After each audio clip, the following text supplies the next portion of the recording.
Assalamualaikum warahmatullahi wabarakatuh. Saya Muhammad Alfat ingin menjawab soal ujian dari mata kuliah testing dan implementasi sistem. Yang dimana soal nomor 1 itu apa definisi dari istilah pengujian.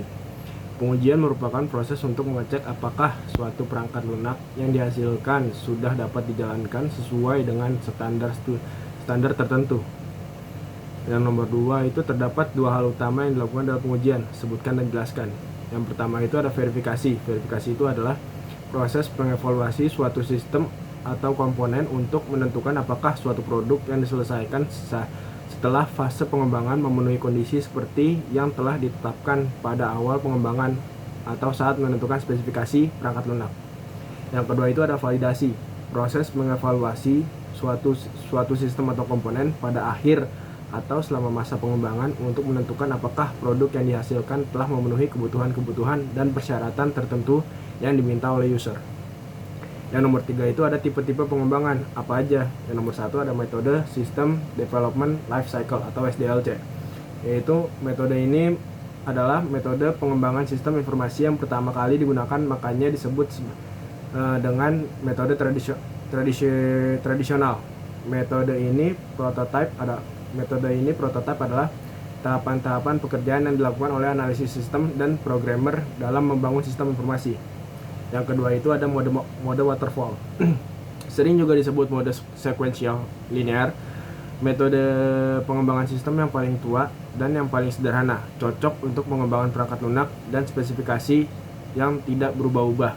Model ini menyediakan pendekatan alur hidup pendekatan lunak secara sekuensial atau terurut dimulai dari analisa, desain, pengkodaan, pengujian, dan tahap pendukung. Yang ketiga itu ada model prototyping. Prototyping adalah proses iteratif dalam pengembangan sistem di mana requirement diubah ke dalam sistem yang bekerja atau working system yang secara terus-menerus diperbaiki melalui kerjasama antara user dan analisis. Prototype juga bisa dibangun melalui beberapa tool pengembangan untuk menyederhanakan proses. Yang keempat itu ada model RAD, Rapid Application atau Development. RAD adalah pembangunan beberapa metode atau teknik struktur. RAD menggunakan metode prototyping dan teknik terstruktur lainnya untuk menentukan kebutuhan user dan perancangan sistem informasi. Selain itu, RAD menekankan siklus pengembangan dalam waktu yang singkat, sekitar 60-90 hari, dengan pendekatan konstruksi berbasis komponen. Yang kelima adalah mode spiral. Mode spiral pada awalnya diusulkan oleh Boehm adalah mode proses perangkat lunak evolusioner yang merangkai sifat iteratif dan prototipe dengan cara kontrol dan aspek sistematis model sequential linear. Model iteratif ditandai dengan tingkah laku yang memungkinkan pengembang mengembangkan versi perangkat lunak yang lebih lengkap secara bertahap. Yang keenam ada Object Oriented Technology. Oriented Technology merupakan cara pengembangan perangkat lunak berdasarkan abstrak objek-objek yang ada di dunia nyata. Dasar pembuatan adalah objek, yang merupakan kombinasi antara struktur dan data dan perilaku dalam satu entitas. Filosofi object oriented sangat luar biasa sepanjang siklus pengembangan perangkat lunak, perencanaan analisis, perancangan, dan implementasi, sehingga dapat diterapkan pada perancangan sistem secara umum, menyangkut perangkat lunak, perangkat keras, dan sistem secara keseluruhan. Yang 7 itu ada metode end user development. Di sini pengembangan dilakukan langsung oleh end user. Keterlibatan langsung end user sangat menguntungkan karena memahami benar bagaimana sistem bekerja. Artinya tahap analisis sistem dapat dilakukan lebih cepat. Yang nomor 4 itu apakah yang dimaksud dari proses verifikasi dan validasi? Jelaskan apakah tujuan dalam melakukan proses verifikasi dan validasi. Verifikasi perangkat lunak adalah proses pengecekan output desain dan membandingkannya dengan persyaratan perangkat lunak yang ditentukan. Sedangkan validasi perangkat lunak adalah proses memeriksa spesifikasi perangkat lunak terhadap kebutuhan pengguna. Verifikasi dan validasi bertujuan untuk menentukan bahwa sistem sesuai dengan spesifikasinya dan bahwa sistem memenuhi harapan pelanggan. Nomor 5 itu coba jelaskan sasaran dan prinsip pengujian. adanya pengujian perangkat lunak ditujukan untuk apa?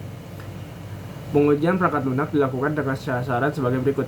Itu ada pengujian. Pengujian adalah proses mengeksekusi program dan tujuan untuk menentukan kerusakan maupun kesalahan pada program.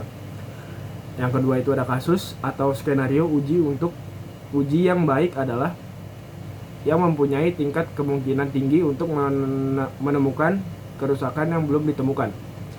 Yang ketiga itu ada pengujian. Dapat dikatakan berhasil apabila berhasil menemukan kerusakan yang belum ditemukan sebelumnya.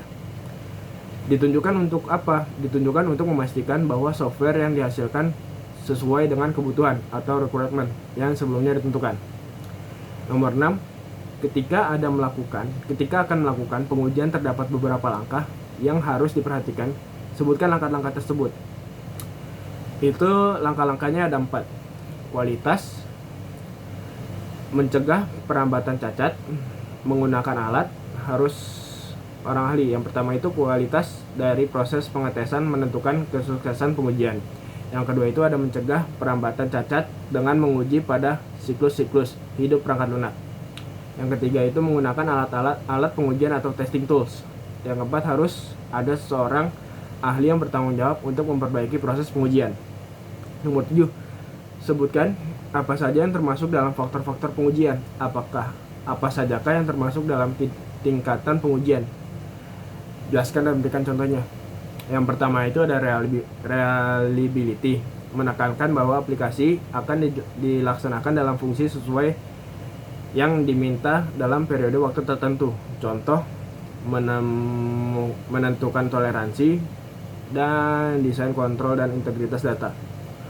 Authorization, menjamin data proses sesuai dengan ketentuan manajemen. Autorisasi menyangkut proses transaksi secara umum dan khusus. Contohnya itu identifikasi aturan otoritas, desain aturan otoritas. Yang ketiga itu ada file integrity, menekankan pada data yang dimasukkan melalui aplikasi akan tidak bisa diubah. Contohnya identifikasi kebutuhan integritas file, desain kontrol dan integritas file. Audit trial.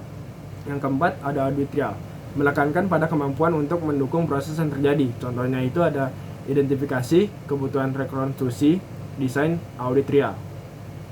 5 itu ada continuity of processing, menekankan kemampuan untuk meneruskan proses ketika terjadi suatu permasalahan dengan menetapkan prosedur yang diperlukan dan backup informasi untuk melindungi operasi yang mungkin hilang karena masalah tersebut. Contohnya identifikasi akibat dari kegagalan dan desain contingency plan.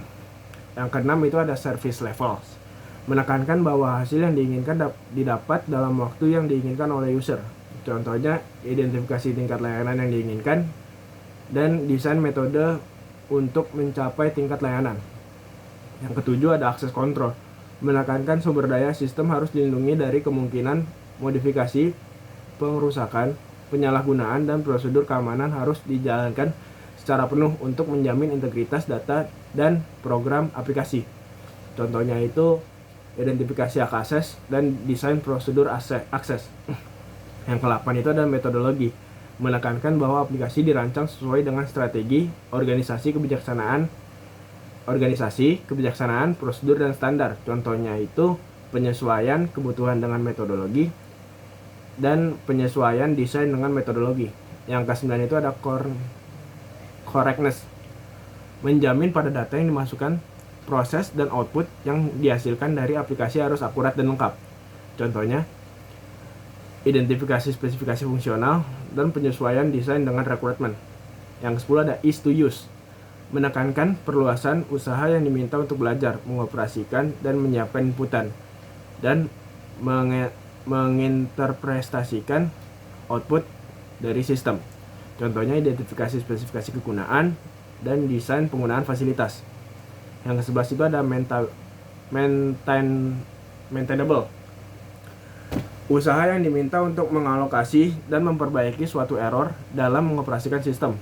Contohnya identifikasi spesifikasi penggunaan dan desain dapat dirawat. Yang ke-12 ada portable, usaha yang diminta untuk mengirimkan program dari satu konfigurasi H atau W, dan atau lingkungan sistem software ke lingkungan yang lain. Contohnya identifikasi kebutuhan portabilitas dan desain portabilitas. Yang selanjutnya ada coupling. Usaha yang diminta untuk menghubungkan komponen di dalam sistem aplikasi dan dengan sistem aplikasi yang lain dalam lingkungan pemrosesan. Contohnya identifikasi antarmuka sistem, kelengkapan desain antarmuka. Selanjutnya itu ada performance, jumlah perhitungan sumber daya dan kode yang diminta sistem untuk melakukan fungsinya, termasuk ke dalamnya kerja manual dan otomatis. Contohnya itu ada identifikasi kriteria performa dan kriteria pencapaian desain. Yang terakhir itu ada ease of operations, sejumlah usaha yang diminta untuk mengintegrasikan sistem ke dalam lingkungan operasi dan lingkungan sistem aplikasi, berupa prosedur manual dan otomatis. Contohnya, identifikasi kebutuhan operasional dan mengkomunikasikan kebutuhan pada operasi. Sekian, kurang lebihnya mohon maaf. Sekian dari saya, Muhammad Ahmad Heri Putra, kurang lebih mohon maaf. Wassalamualaikum warahmatullahi wabarakatuh.